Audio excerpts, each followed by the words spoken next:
sempija mukama kukume ekitiibwa kiberi omusumba waffe sakisesi sempija mukama kukume ekitiibwa kiberi musumba waffe sakisesi sempija mukama kukume ekitiibwa kiberi musumba waffe sakisesi sempija mukama kukume ekitiibwa kiberi musumba waffe sakisesi sempija mukama kukume ekitiibwa kiberi musumba waffe sakisesi sempija mukama kukume oli muntu ayagala nnyo Katonda waffe era y'ensonga lwaki mukama kukumye ekitiibwa kiberi musumba waffe sakisesi sempija mukama kukume oli muntu ayagala nnyo eggwanga lyaffe era y'ensonga lwaki ssebo simba emiti ekitiibwa kiberi musumba waffe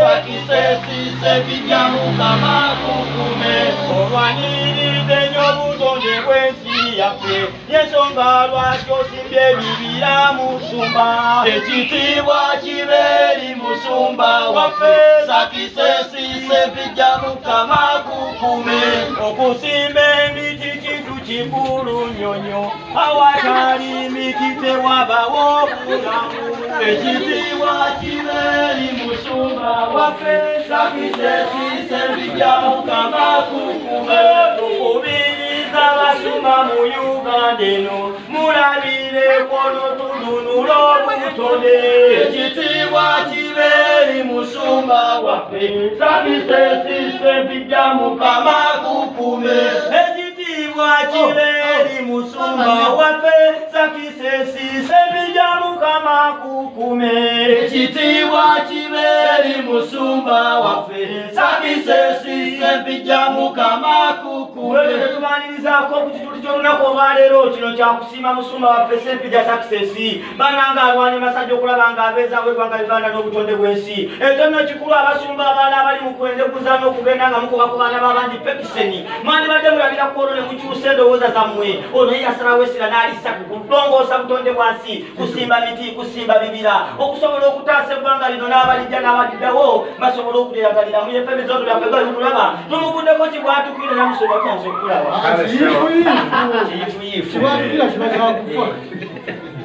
kale toke twekatawa musumba tugoya akayimba musumba katugoya akayimba katusaba oyimuke tukwaniriza nnyo mate osanise mwendo balabako twe tumwaniriza kati katuba tumwaniriza bizoto bituuka biba bisazeeko biba biba binanyi ate tote twasindikibwa mukama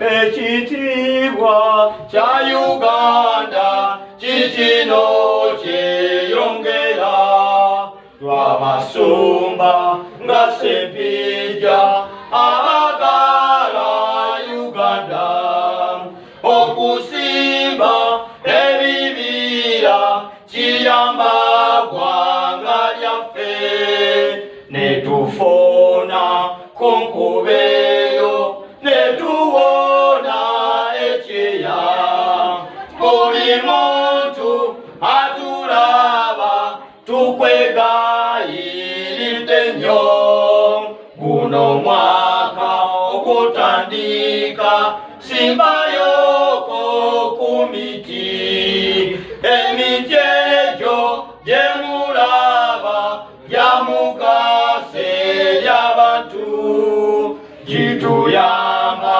bintu bingi naddala ebyobulamu eddagala erisinga tulijja mu miti omwo kalitonsi wa mugaso avumula obutwa kwaniriza nnyo musumba twebaza Katonda akukuumye n'okubanga yakutuusa n'akugamba gwe ekkubo ly'oba okwata lyakulaba ng'otereeza eggwanga ng'oyita mu butonde bw'ensi tuli basanyufu kubanga tukusisinkanye amina abuze kuba tulaba abatulaba balamusizaako mu linnya lya Mukama waffe Yesu. Itibwa Omusumba Sempijja Ronald, Managing Director owa Lwazi Investment and Property Services Limited. Olwaleero tuweereddwa omukisa kubanga tulina ebinyu bizonto. Kyali okubya Yesu nga leetama yankola n'omusajja wa Katonda ono nno mutume. Mutume Mwesigwa Robert. Ono ye Field Manager, Professor of Cartoons. Ono ne bw'omugamba nti aluwa ggulu gy'oyina ettaka agenda ne yeebakayo n'avaayo ng'ekibira kyo kisimbiddwa mu linnya lya Mukama. Haleluya. Mwe mukola mutya? Ife kati programu zaffe ng'aba Lwazi Investment, bw'obanga tolina ttaka tukucharginga miliyoni 3 ne tukuwa ettaka liizi emyaka 7 eka emu.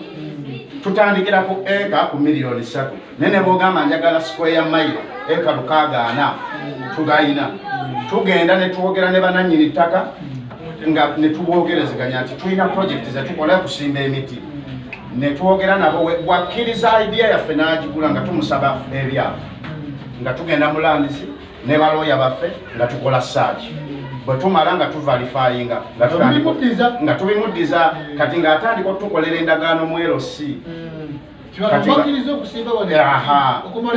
Yes, kati buli client ajja nga tumukolera wano endagaano nga asasudde miliyoni 3 buli yeeka. Kati nga tumala tugenda ewa nannyini ttaka ng'asayininga ne chairman LC wano ne manager waffe, kuba buli district tubayo ne manager.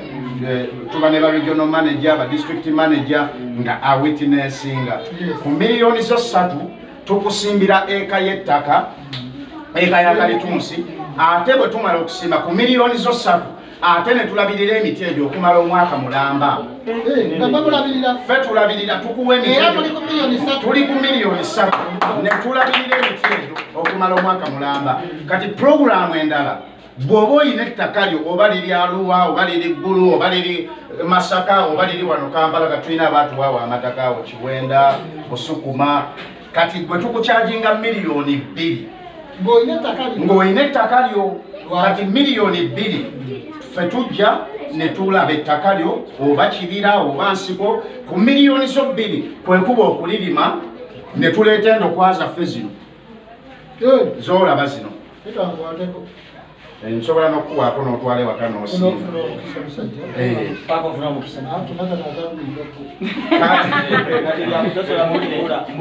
Sokwegendereze waliyo omusumba eyo ng'agaba emiti abantu basifune obugagga, naye guno si gwa bugagga bwakugenda osimba ewaka nti ogaggawale. Oli omusajja waffe yali abikola ogusimba ng'ebirala ne gukula n'otunda n'ofuna ssente, naye si kusimba nti ofune omukisa. Kankitereeze kubanga kati abantu bangi bamumanyi. Waliwo abannanga nga bagamba omusumba w'emiti ate twalina omufere nga yagaba emiti ogugula emitwalo 5. Basabo ne banyabo guno omuti gwa Kalitunsi era mu eka emu tulina setting z'ebibira 2. Tulina setting nga tukusimbiramu 25,000 nga muyiika emu mu 5 nga ogenda tema ku myaka 2 kitundu eka emu ekolera miliyoni 12. Ate bwe tumala bw'omala otema liizi ye y'emyaka 7 eba tennaggwako buddamu ne buloka nga tosimbye. Osobola n'osimbamu kasooli bwoti n'ojjamu kweza akasooli akakadde nga kamu.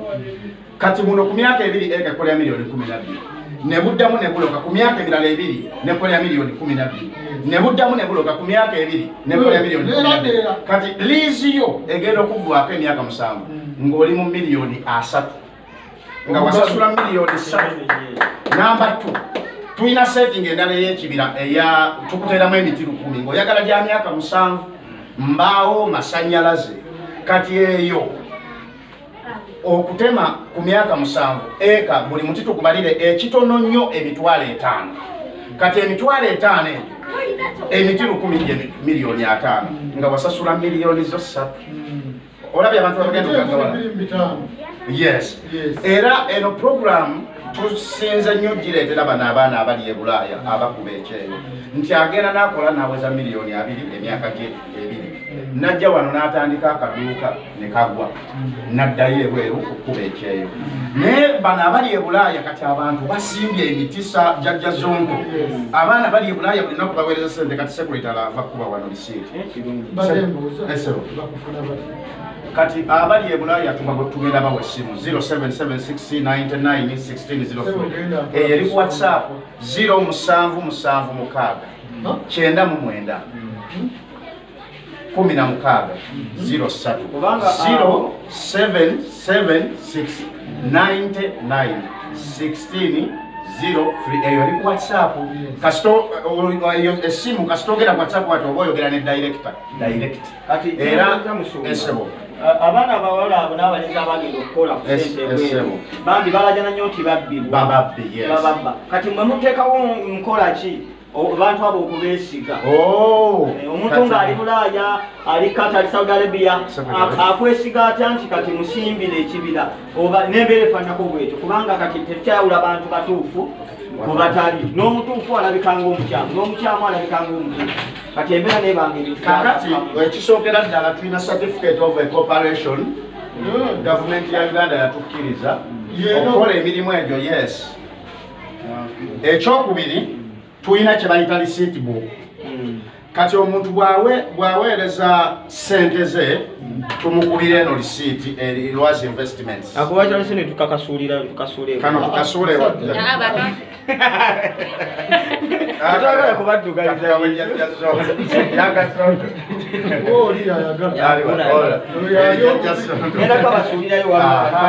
kati labayo tubakuwa receipt bw'aweereza ssente ze abantu batwesize mu kamera tubawa receipt eno Lwazi Investment and Property Services tukola ebintu bingi naye olwaliro njagala twogere ku Kalituusi project kubanga nyina wano director wa properties real estate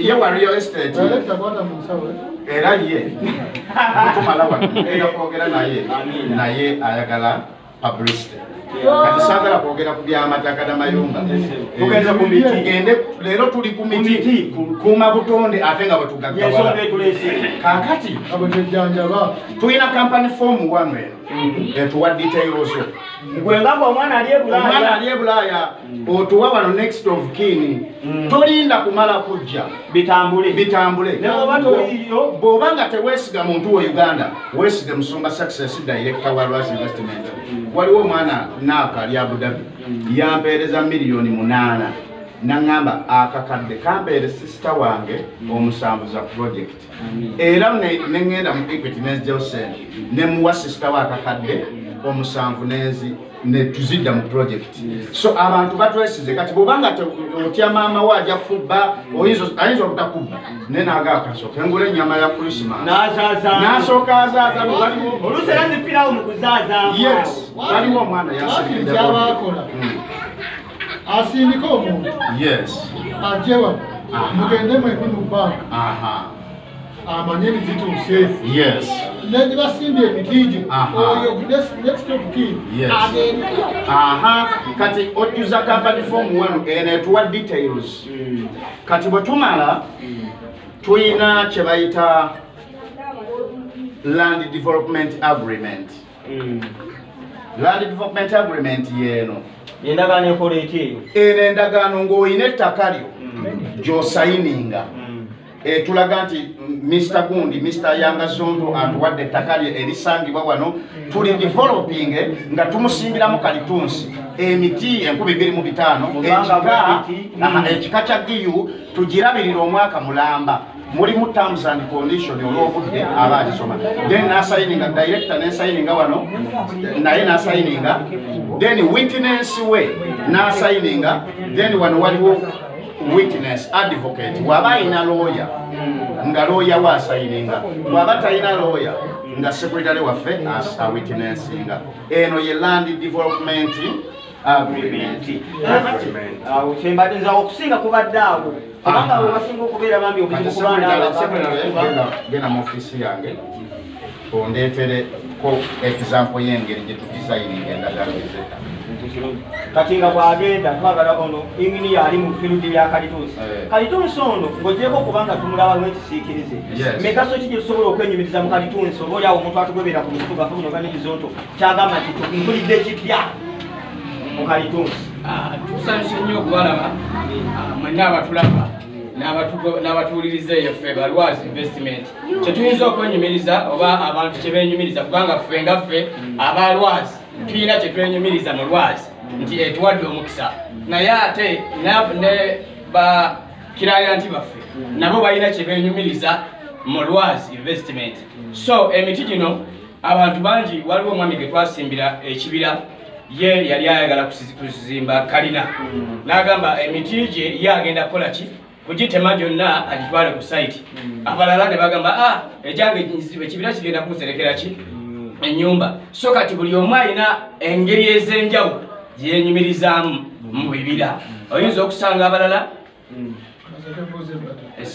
tetulina miti bikabirala nga mugambe egyebibala soboka kyo emiti egyebibala ng'emiyembe kasooka tunyonnyole kalitunsi n'ebirala tujja binnyonnyola. So emigaso mingi nnyo era abantu bagaggawadde nnyo okuyita mu kalitunsi project nnyo. Ojja kwesanga nti omuntu ayinza okutandika ne ka eka kamu bwe kati ng'olaba ng'akatono n'ogenda okumaliriza ng'ate asimbye oluvannyuma lw'emyaka 2.5 agenda omaliriza ng'ate asimbye eka nga 5 nga zaayongerako mpolampola ng'ate sente ezo bw'azitekako ne mu kintu ekirala naye bw'otema ekibira bw'obanga okyakolegana naffe tetukukkiriza kulya sente zonna n'ozimalawo bw'osala ekibira ffe tukwadvisinga at least sente bw'oziteekako mu kintu ekirala osigazeewo ko ebibira nga 2 weeyagale mu maaso. So abantu baweereddwa nnyo omukisa nnyo kyenyinza okugamba mu ggwanga Uganda lyonna.